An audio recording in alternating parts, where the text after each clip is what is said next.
A lot of times you may wonder, what can I really do to understand what God means? We can usually read the Bible and find our answer.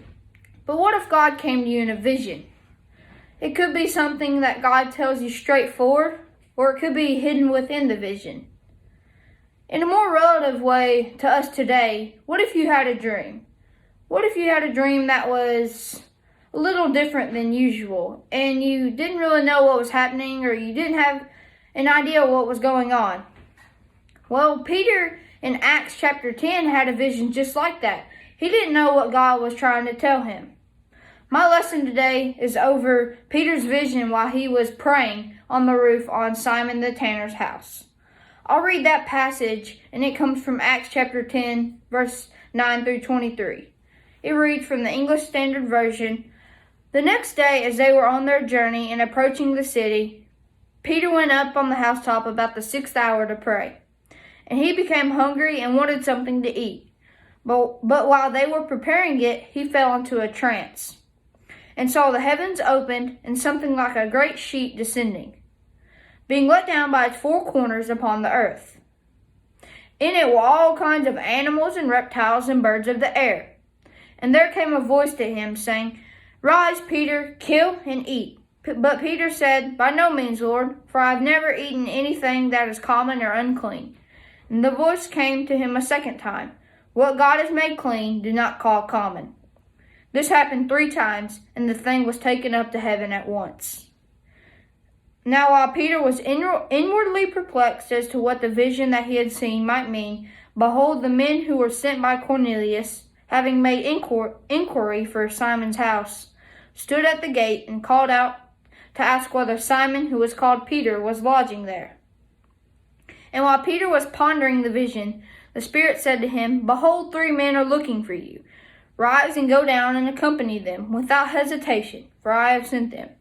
And Peter went down to the men and said, "I am the one you are looking for. What is the reason for your coming?"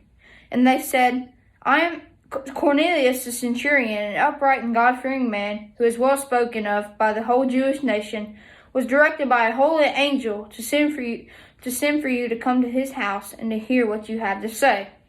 So he invited them in to be his guest. The next day he rose and went away with them, and some of the brothers from Joppa accompanied them. Peter had a vision that was sort of given to him for him to find out. The passage says that he was praying about the 6th hour and he grew hungry. So while his food was being prepared, God came to him in a vision while he fell into a trance. The vision was of a great sheet descending from heaven, being let down by the 4 corners, and it contained all kinds of animals, birds, and reptiles. God said to him, "Rise, Peter, kill and eat." But Peter wouldn't do it because during this time it was unlawful for a Jew to eat any unclean animal. Go back to Leviticus chapter 11. I'm not going to read that, but if you go back to it, this is where God is talking to Moses and Aaron about what his people should and shouldn't eat. Peter's visions contain all of these animals, unclean and clean. But guess what was also unlawful for the Jews to do? And that was visit with any people from a different nation. But we'll get there in a moment. God also visited someone else in a vision, and that was Cornelius, who was a centurion of what was called the Italian cohort. And his vision is recorded in Acts chapter 10, verses 3 through 8, which instructed him to send men to go get Peter and Simon the tanner's house. So he sent men for Peter. And when the men arrived, Peter was still very perplexed about what he had just seen. Then the voice said to Peter, "Go with the men who are at the door, for I have sent them." So he did. Cornelius and Peter both feared and worshiped God. But Cornelius was converted later in his life. But Peter was already a long follower of Christ. It doesn't matter how, why, or when. It just matters that you fear, worship, and love God. Saul persecuted Christians, and then he became one.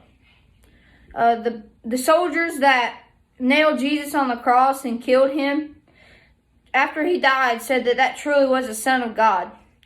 And even Jesus' own brothers didn't believe that he was the Messiah. but then they believed. Just try to follow Christ is what I'm saying. And the gospel truly is for everyone of every nation. Like we said earlier, it was unlawful for Jews to eat any unclean animals, but it was also unlawful for them to visit someone from a different nation. Peter was confused about his vision for a while, but God knew that he would figure it out. He just had to give Peter some guidance and advice and some help. But Peter's vision that he had resembles that we should not call what God has made clean, common, or unclean.